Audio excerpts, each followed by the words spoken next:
Hello friends, welcome to more creative. दोस्तों, आज 28 अगस्त दिन गुरुवार है, वही हिंदी महीना भादो और शुक्ल पक्ष की पंचमी है। तो चलिए शुरू करते हैं आज की बड़ी खबरें। यदि आपको खबरें पसंद आए तो वीडियो को लाइक जरूर करिएगा और आप हमें प्रदेश के किस जिले से देख रहे हैं कमेंट बॉक्स में जरूर बताइएगा। दोस्तों, यदि आप चैनल पर नए हैं तो चैनल को सब्सक्राइब कर बेल आइकन पर क्लिक कर दें ताकि अगला वीडियो आपको शीघ्रता से मिले। दोस्तों, मध्य प्रदेश कांग्रेस ने लाडली बहनों को बताया है शराबी। मध्य प्रदेश कांग्रेस के प्रदेश अध्यक्ष जीतू पटवारी जी ने महिलाओं द्वारा शराब पीने को लेकर एक बड़ा बयान दिया है, जिस पर अब राजनीति शुरू हो गई है। इस बयान पर मध्य प्रदेश के मुख्यमंत्री और तमाम भाजपा नेताओं ने रिएक्शन देना शुरू कर दिया है। मुख्यमंत्री ने कहा कि जीतू पटवारी द्वारा लाडली बहनों को शराबी बताना बेहद ही दुर्भाग्यपूर्ण है। उन्होंने कहा, लाडली बहनों का यह अपमान मध्य प्रदेश बर्दाश्त नहीं करेगा। मुख्यमंत्री ने कहा, कुछ दिन पहले कांग्रेस के नेता ने कहा था कि लाडली बहनों को बोरे में बंद कर देंगे और इस बार कह दिया है उन्होंने कि लाडली बहना शराब पीती है। गणेश उत्सव के पावन पर्व पर बहनों का यह अपमान हमारी सरकार और पार्टी बर्दाश्त नहीं करेगी। आपको बताते चले कि मध्य प्रदेश कांग्रेस अध्यक्ष जीतू पटवारी ने एक प्रेस कॉन्फ्रेंस के दौरान कहा था कि प्रदेशवासियों, हमें तमगा मिला है कि पूरे देश में सबसे ज्यादा शराब हमारी प्रदेश की महिलाएं पीती है। सबसे ज्यादा शराब की खपत यदि होती है तो देश में एमपी में ज्यादा है। जीतू पटवारी ने कहा कि हमारी बहनें नशा करने लगी हैं, बेटियां भी नशा करने लगी हैं।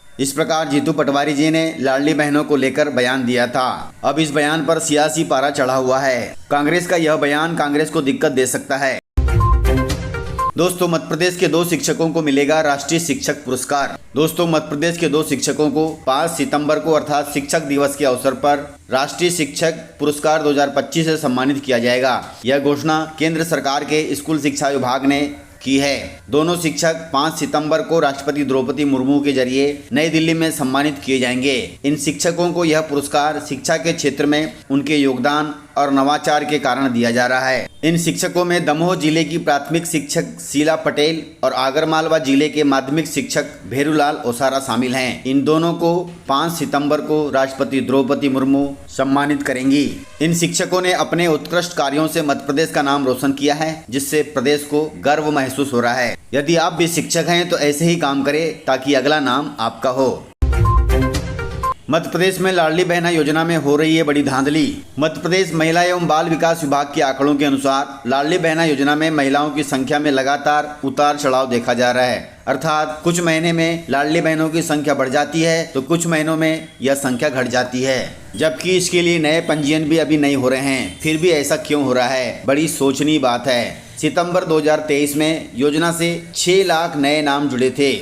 इसके बाद यह उम्मीद जताई जा रही थी कि लाभार्थियों की संख्या अब स्थिर हो जाएगी, लेकिन जनवरी 2025 में यह संख्या घटकर 1,26,74,282 हो गई। फरवरी और मार्च में यह संख्या लगभग स्थिर रही, लेकिन जून 2025 तक यह संख्या घटकर 1,26,47,784 हो गई। वहीं अगस्त 2025 में यह संख्या बढ़कर 1,26,84,229 हो गई। यानी लगभग 42,000 महिलाएं फिर से इस योजना में जुड़ गईं।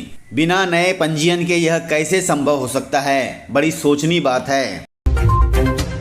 दोस्तों, पूरे देश सहित मध्य प्रदेश में गणेश उत्सव की बड़ी धूम मची है। मध्य प्रदेश के भोपाल से लेकर उज्जैन, ग्वालियर, इंदौर तक हर शहर में भक्तों का उत्साह चरम पर है। इस वर्ष गणेश जी का आगमन चित्रा नक्षत्र, भाद्रपक्ष चतुर्थी और बुधवार के शुभ संयोग में हो रहा है, जिससे यह पर्व और भी खास हो गया है। जगह जगह सजे पंडाल, मंदिरों में विशेष पूजा और घरों में विराजमान मनमोहक प्रतिमाएं पूरे प्रदेश में एक आध्यात्मिक और सांस्कृतिक माहौल का निर्माण कर रही हैं। आप सभी को गणेश उत्सव की ढेर सारी शुभकामनाएं। गणपति बप्पा आप सभी के काम सफल करें।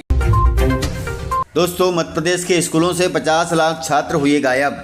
मध्य प्रदेश में पिछले 15 सालों में सरकारी तथा निजी स्कूलों से लगभग 50,72,000 बच्चे गायब हो गए। यह आंकड़ा सरकारी दस्तावेजों से सामने आया है। सरकारी रिकॉर्ड के अनुसार 2010-11 में 1,05,30,000 बच्चे पहली से लेकर 8वीं क्लास तक पढ़ रहे थे, लेकिन 2024-25 में यह संख्या घटकर 54,58,000 रह गई है। निजी स्कूलों में भी नामांकन में कमी आई है। यहाँ 48,94,000 से घटकर 43,93,000 बच्चे निजी स्कूलों में पढ़ रहे हैं। आपको बता दें कि एक तरफ प्रदेश के स्कूलों में बच्चों की संख्या में गिरावट दर्ज की गई है, दूसरी तरफ इनके लिए जारी होने वाली विभिन्न योजनाओं की राशि में कभी भी कमी नहीं की गई। इन 15 सालों में बच्चों के लिए 1617 करोड़ रुपए जारी किए गए, लेकिन जब बच्चे ही स्कूलों में मौजूद नहीं थे तो फिर इन रुपयों का क्या हुआ, यह जांच का विषय है। इसके लिए सरकार को संज्ञान लेना होगा। दोस्तों किसानों के लिए जरूरी खबर है, मूंग बेचने वाले किसानों के अटक गए हैं 300 करोड़ रुपए से अधिक। दोस्तों समर्थन मूल्य पर मूंग बेचने वाले किसानों को अपनी उपज के लिए भटकना पड़ रहा है। मूंग बेचने वाले किसानों के 300 करोड़ रुपए से अधिक का भुगतान रुका हुआ है। सहकारी बैंकों से किसानों को राशि मिलने में देरी हो रही है। आपको बता दें कि मूंग खरीदी के दौरान नर्मदापुरम जिले में 1763 करोड़ रुपए की मूंग खरीदी गई थी। इनमें से सोमवार तक सहकारी बैंकों से 1400 करोड़ रुपए का ही भुगतान हुआ है। अभी भी 316 करोड़ रुपए का भुगतान नहीं हुआ है और यह स्थिति अधिकांश मूंग उत्पादित किसानों के साथ में हो रही है। हालांकि अधिकारियों का कहना है कि किसानों को जल्द ही फसल का भुगतान कर दिया जाएगा।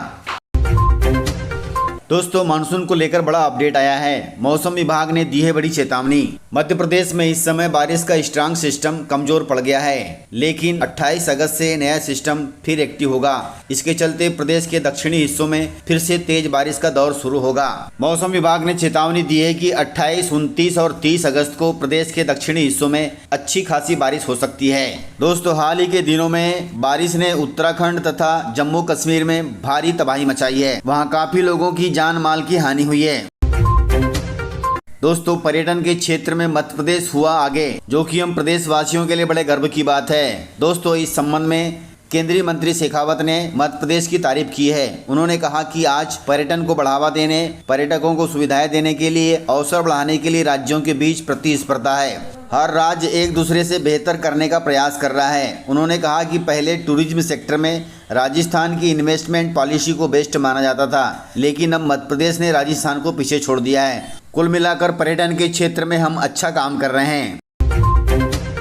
दोस्तों मुख्यमंत्री ने ऐलान किया है कि मध्य प्रदेश में नगरीय निकाय और पंचायत चुनाव अब होंगे सीधे। मुख्यमंत्री ने कहा कि प्रदेश में अब नगरीय निकाय और पंचायत चुनाव सीधे होंगे। उन्होंने पार्टी कार्यकर्ताओं से अपील की कि आगामी चुनाव के लिए सभी लोग प्रतिबद्ध रहें और जनता के बीच लगातार सक्रिय बने रहें। मुख्यमंत्री ने कहा कि पार्टी है तो सरकार है और सरकार है तो प्रतिष्ठा है, इसलिए कार्यकर्ताओं को जनता के हित में कार्य करना चाहिए। उन्होंने याद दिलाया कि वर्ष 2023 के विधानसभा और 2024 के लोकसभा चुनाव में कार्यकर्ताओं की मेहनत और परिश्रम से भाजपा को ऐतिहासिक विजय मिली है। अब जरूरत है कि केंद्र और मध्य प्रदेश सरकार की योजनाओं और उपलब्धियों को जन जन तक पहुंचाया जाए, ताकि आगे आने वाले चुनाव में जीत हासिल हो सके। इस प्रकार से खबरें थी। यदि आपको खबरें पसंद आई हो तो वीडियो को लाइक, शेयर एंड सब्सक्राइब जरूर करें। तो मिलते हैं सर अगले वीडियो में, तब तक के लिए जय हिंद, जय भारत, जय MP।